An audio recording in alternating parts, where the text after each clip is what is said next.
Hello friend. आशा करती हूँ आप सब ठीक होंगे, स्वस्थ होंगे और ये भी आशा कर रही हूँ कि आप लोग पढ़ाई भी ध्यान लगा के कर रहे होंगे। पिछले बार मैंने संयोजक बंधन बताई थी, बहुत लंबे समय के बाद फिर से मैं यूट्यूब पे आई हूँ। तो आज मैं पढ़ाने जा रही हूँ विज्ञान साइंस की परिभाषा और उसके पाठ। तो उनके कौन कौन सा पाठ हैं, तो आइए हम जानते हैं विज्ञान साइंस की परिभाषा। तो आप देख सकते हैं यहाँ पे लिखा हुआ, मैंने नोट बना के रखी हूँ।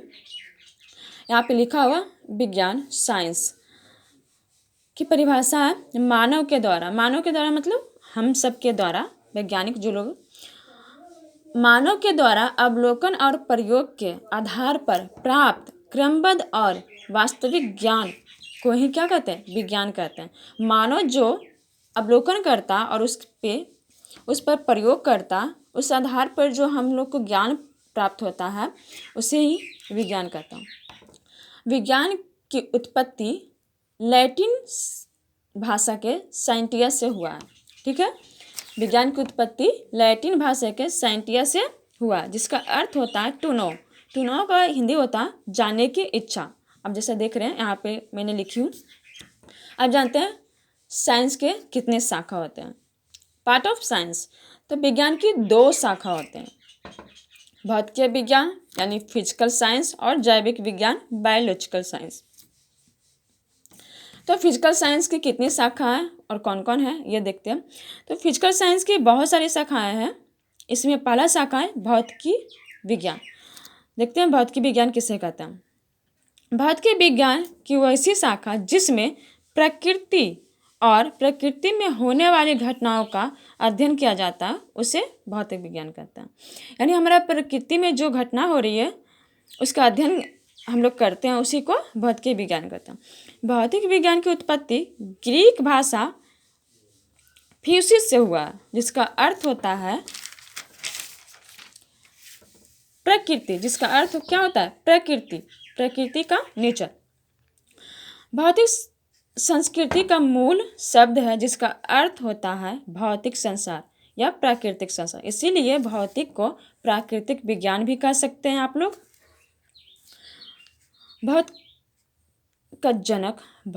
का जनक 3 वैज्ञानिकों को कहा जाता है, पर हम लोग भौतिकी का जनक किसे जानते हैं, Albert Einstein.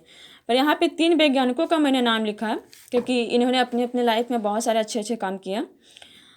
Galileo गैलीलाई, sir Isaac Newton और अल्बर्ट आइंस्टीन। अब जानते हैं सर आइजक न्यूटन को फोर्स, बल का यह सही मात्रक न्यूटन होता, तो इन्हीं के नाम पर न्यूटन रखा गया, यह सही मात्रक। और अल्बर्ट आइंस्टीन का नाम है आपेक्षिक सिद्धांत इन्होंने दिए थे, E बराबर MC स्क्वायर, E बराबर MC स्क्वायर इन्होंने दिए थे। तो father of physics Albert Einstein. ठीक है, अब आते हैं दूसरा पार्ट, रसायन विज्ञान, केमिस्ट्री, जिसे आप क्या कहते हैं, केमिस्ट्री। भौतिकी विज्ञान की वैसी शाखा, भौतिकी विज्ञान की वैसी शाखा जिसमें पदार्थों के रासायनिक गुणों का अध्ययन किया जाता है। इनके पदार्थों के रासायनिक गुणों का अध्ययन किया जाता है, उसे क्या कहते हैं, केमिस्ट्री। रसायन विज्ञान का जनक आप सब जानते होंगे, आजकल इंटरनेट का ज़माना है, सब लोग जानते हैं, फिर भी मैंने लिख दी लवोजियर। ठीक है, और यहाँ पे केमिस्ट्री का इंग्लिश में डिफिनेशन मैंने लिखा, तो इसे भी आप देख लीजिएगा थोड़ा और पढ़ लीजिएगा।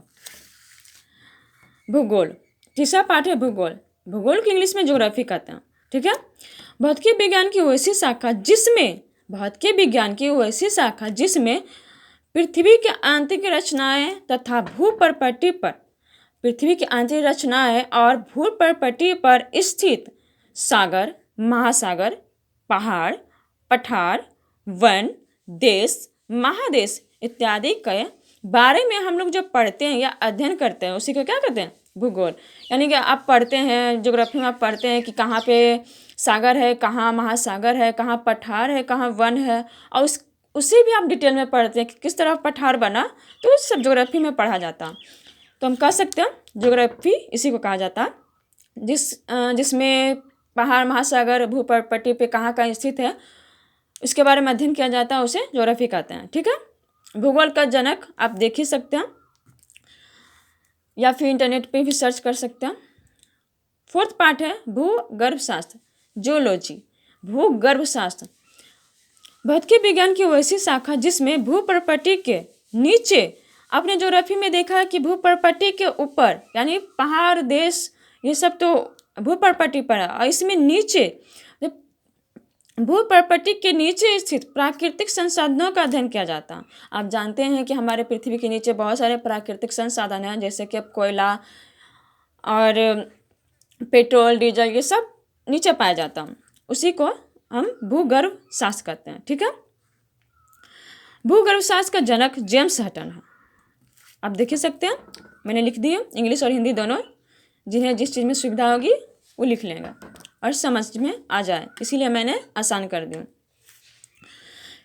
5वां पाठ है खगोल शास्त्र। आप खगोल शास्त्र के बारे में जानते ही हैं, बहुत सारे लोग जानते होंगे। भौतिकी विज्ञान की वैसी शाखा जिसमें तारे, ग्रहों, उपग्रहों, धूमकेतु, गैलेक्सी इत्यादि का अध्ययन किया जाता है। खगोलीय पिंड का भी अध्ययन किया जाता है, उसे क्या कहते हैं? खगोल शास्त्र कहते हैं। उसे क्या कहते हैं? खगोल शास्त्र कहते हैं। आप जानते होंगे कि हमारे सौर परिवार में 8 ग्रह हैं। इसकी खोज कोपरनिकस ने किए थे, तो इसीलिए इन्हें फादर्स ऑफ एस्ट्रोनॉमी कोपरनिकस का कहा जाता है। खगोल शास्त्र का जनक कोपरनिकस को कहा जाता है। तो आज के लिए इतना ही, आगे फिर से लेकर आएंगे। इसी का 1-2 पार्ट और बचा हुआ है, और फिर दूसरा पार्ट बायोलॉजिकल साइंस का पार्ट लेके आएंगे। तो पढ़ते रहिए और स्वस्थ रहिए। ओके।